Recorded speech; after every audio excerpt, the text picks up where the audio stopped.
Lalu penanaman nilai-nilai yang keempat, ini saling bertukar hadis.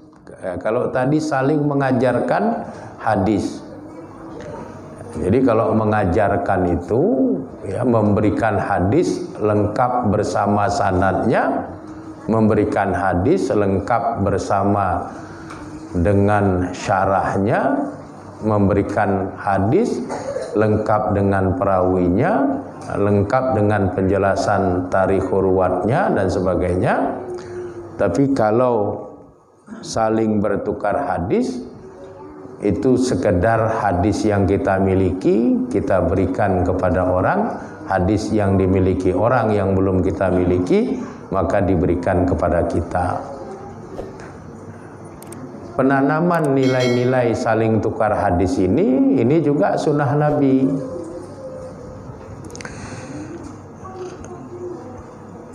Satu contoh yang bisa kita ambil dalam persoalan ini, misalnya pada saat seorang sahabat yang bernama Ka'bul Ahbar, sebagaimana yang termaktub di dalam kitab Sahih Muslim, mendatangi Sayyidina Ali. Jadi Ka'bul Ahbar waktu menziarahi Sayyidina Ali, beliau tanya kepada Sayyidina Ali, "Wahai Ali, ajarkanlah kepadaku tentang al-munjiyat. Ajarkanlah kepadaku tentang hal-hal yang dapat mendatangkan keselamatan yang Nabi pernah ajarkan kepadamu." Maka kemudian Sayyidina Ali bilang, Nabi SAW tidak pernah mengajarkan kepadaku tentang al-munjiyat, tentang hal-hal yang bisa menyelamatkan umat Islam. Nabi hanya mengajarkan kepadaku tentang al-mubiqat, hal-hal yang bisa menghancurkan umat Islam. Maka kemudian Ka'bul Ahbar mengatakan, "Kalau begitu wahai Ali, tolonglah kamu ajarkan kepada saya tentang hadis al-mubiqat itu, maka saya akan mengajarkan kepadamu tentang hadis al-munjiyat." Maka kemudian Sayyidina Ali menyampaikan kepada Ka'bul Ahbar bahwa Nabi pernah menyampaikan kepada beliau tentang al-mubiqat, hal-hal yang bisa membuat umat Islam itu hancur, yaitu 3 hal.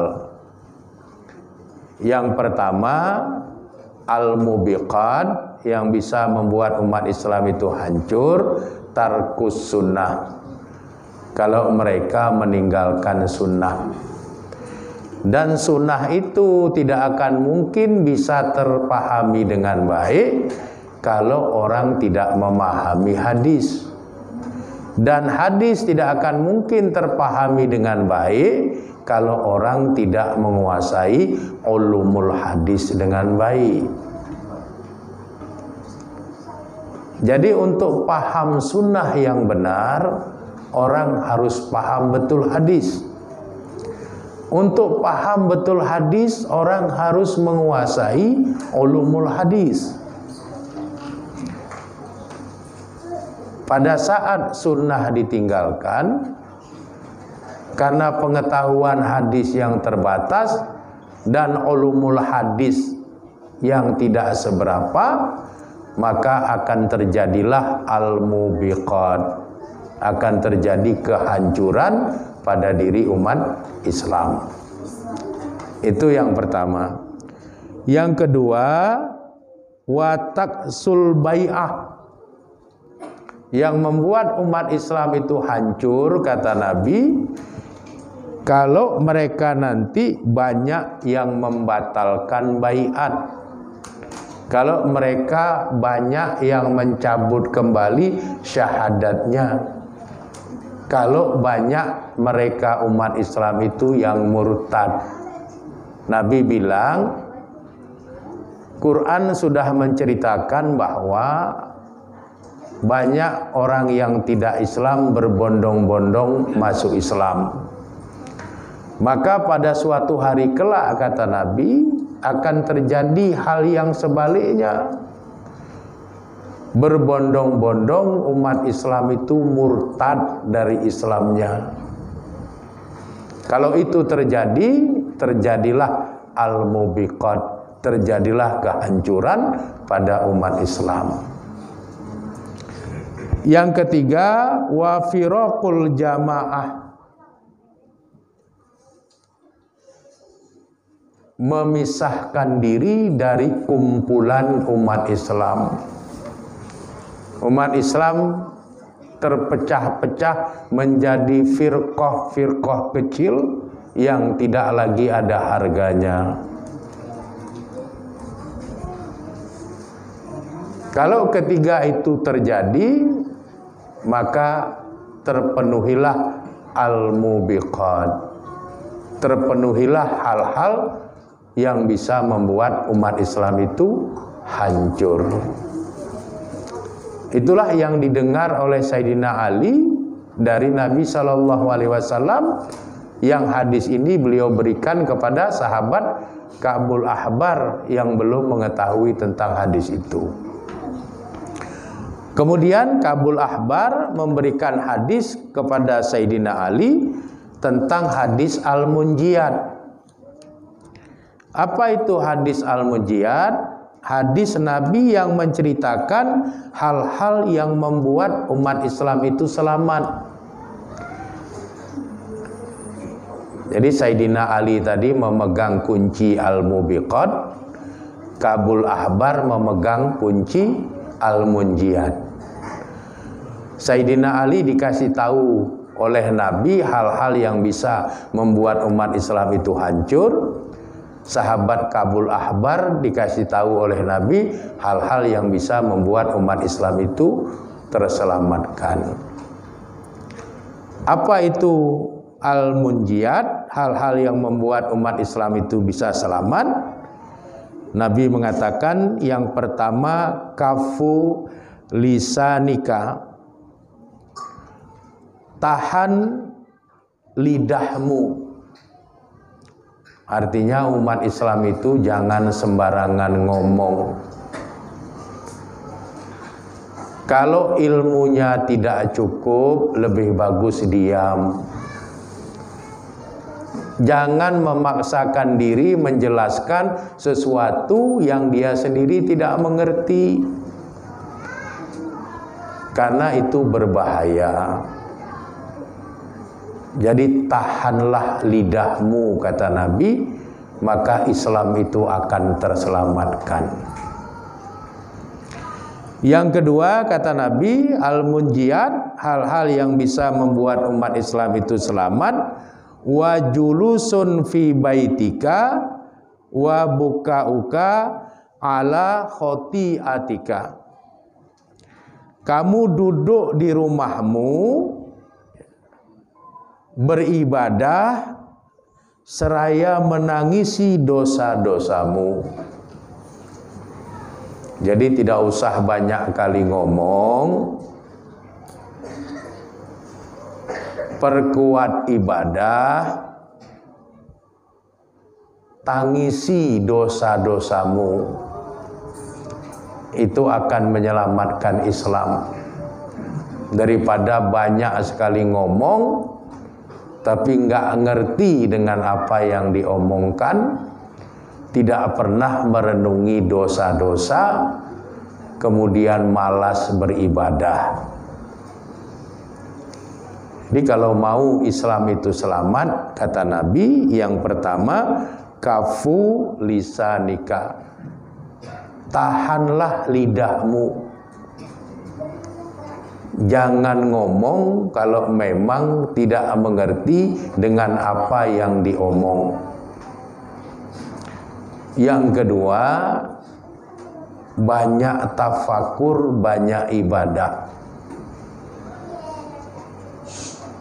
Banyak mendekatkan diri kepada Allah, banyak merenungkan dosa-dosa yang sudah dilakukan supaya minta ampun dan bertaubat.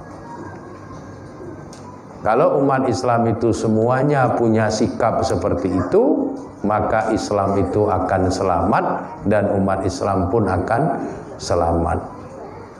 Jadi terjadi tukar menukar hadis antara Sayyidina Ali dengan sahabat Ka'bul Ahbar.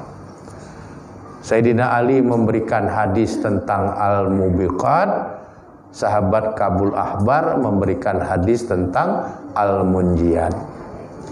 Kemudian mereka menyepakati kedua hadis itu disosialisasikan kepada sahabat-sahabat yang lain yang belum mengetahui tentang hadis Al-Mubiqat dan hadis Al-Munjiyat itu. Jadi terpeliharalah hadis karena mereka saling bertukar. Ada yang belum mendapatkan suatu hadis diberikan oleh yang sudah mendapatkan, begitu seterusnya. Dan nilai-nilai itu ditanamkan oleh Nabi sejak Nabi masih hidup, agar kebiasaan saling menziarahi, kebiasaan saling bertukar hadis, kebiasaan saling mengajarkan hadis itu tetap dijaga.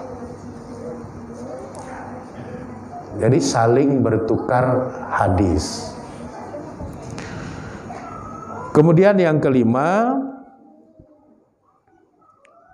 nilai-nilai yang ditanamkan oleh Nabi kepada para sahabat agar rajin menulis ilmu. Jadi sebenarnya yang ideal,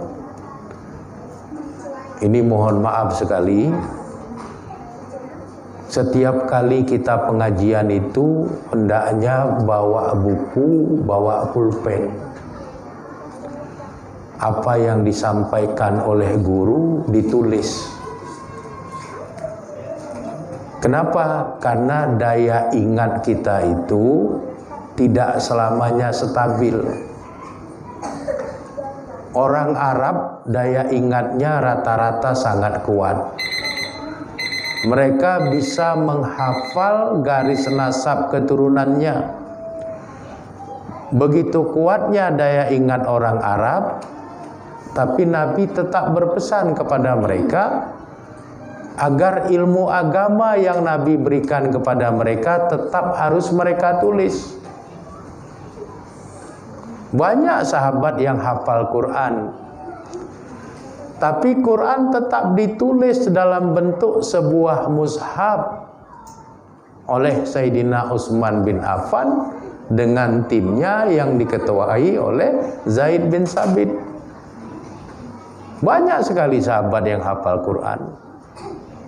Bahkan yang hafal hadis itu ada 140.000 sahabat yang hafal hadis. Apalagi yang hafal Quran.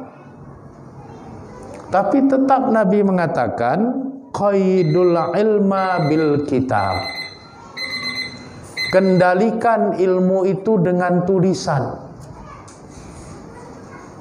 Tidak cukup hanya dengan mengandalkan kekuatan hafalan. Nabi menyuruh umat Islam itu membiasakan diri menulis di samping menghafal. Silahkan menghafal, tapi jangan lupa menulis. Kalau hafalan hilang, masih ada tinggal tulisan. Kalau hanya mengandalkan hafalan, orang yang hafal meninggal, apa yang dia hafal ikut terkubur. Tapi kalau dia hafal juga dia menulis, dia meninggal, yang terkubur adalah hafalannya.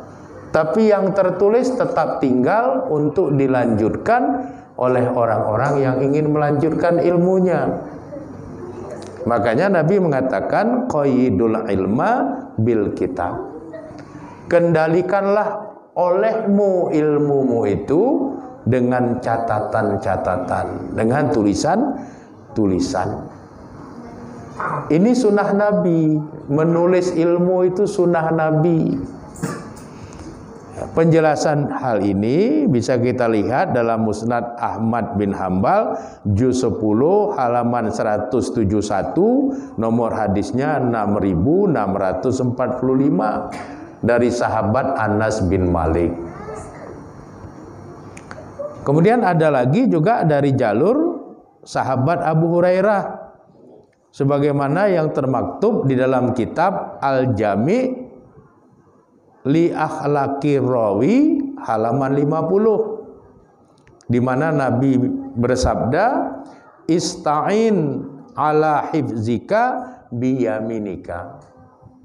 Ista'in, minta tolonglah, ala hifzika, atas hafalanmu itu, biyaminika, dengan tangan kananmu.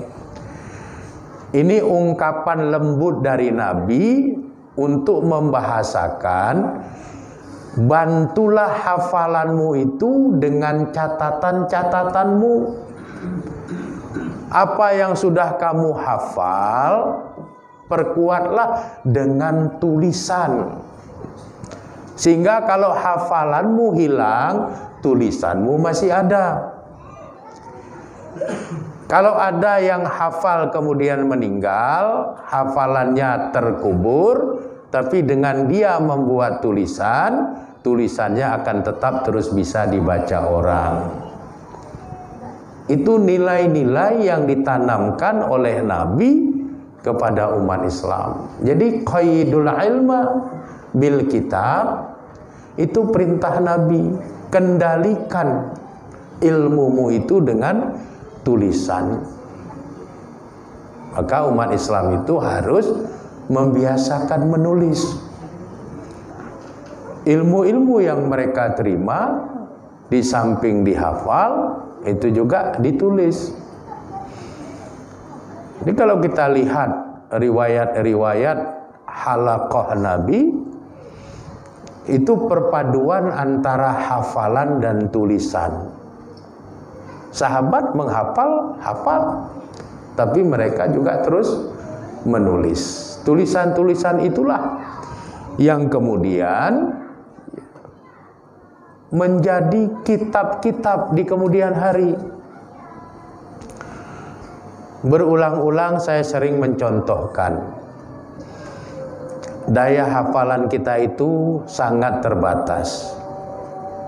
Kalau ada orang tanya, siapa yang pertama kali secara resmi menjadikan shahifah itu menjadi mushaf? Hafalan kita masih kuat, kita akan bilang perintahnya dari Sayyidina Utsman bin Affan, yang menjalankan adalah Zaid bin Sabit sebagai ketua dan beberapa sahabat lain. Mereka lah yang mengumpulkan shahifah-shahifah Quran itu, kemudian mengumpulkannya dan menyusunnya menjadi mushaf Utsmani.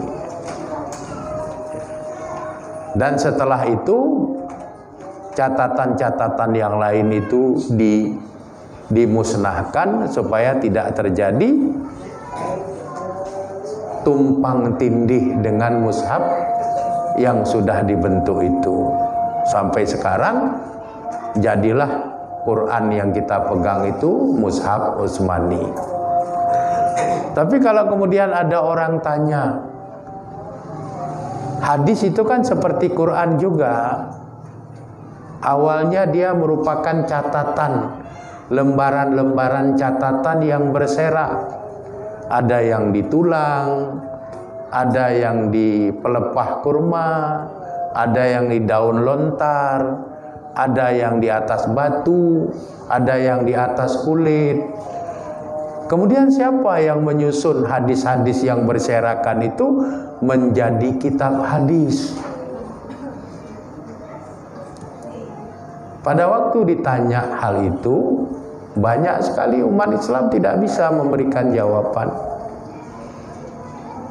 Jadi perintah resmi menyusun pembukuan hadis atau kodifikasi hadis itu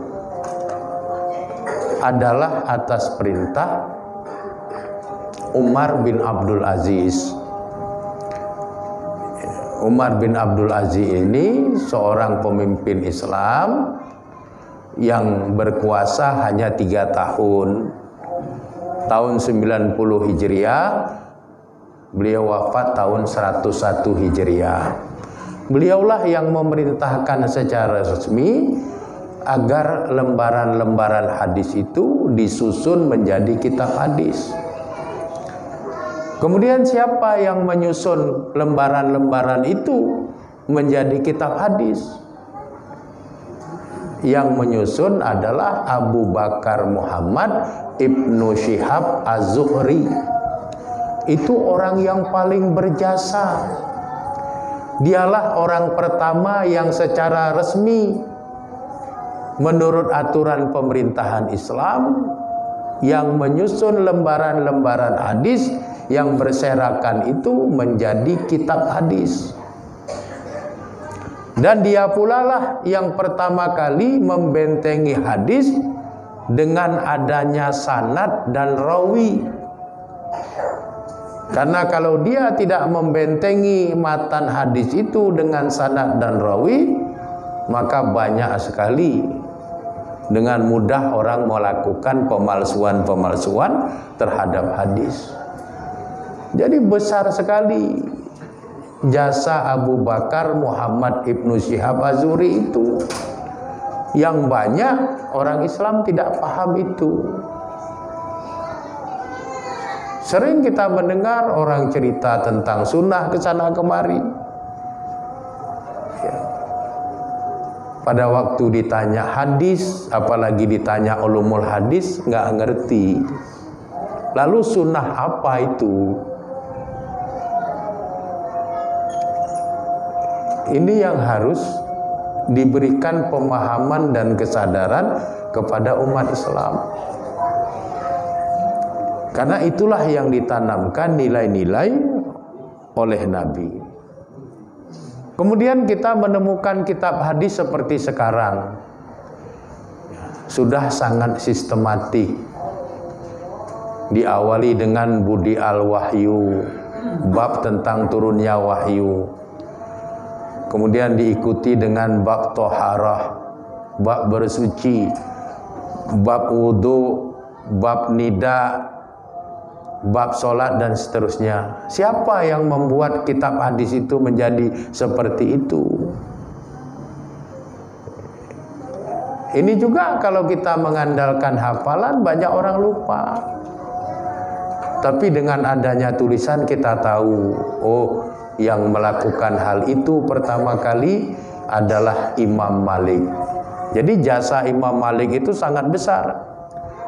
Beliau lah yang pertama kali menulis kitab-kitab hadis itu secara sistematik, runtut, sehingga mudah bagi umat Islam untuk memahaminya. Karena waktu Isya sudah tiba, meskipun bahannya masih ada, saya harus padahi saja sampai di sini. Kurang dan lebih saya mohon maaf. Kepada Allah Subhanahu wa taala saya mohon ampun. Hadanallahu wa iyyakum ajma'in. Wallahu a'lam bishawab. Walhamdulillahirabbil alamin. Assalamualaikum warahmatullahi wabarakatuh.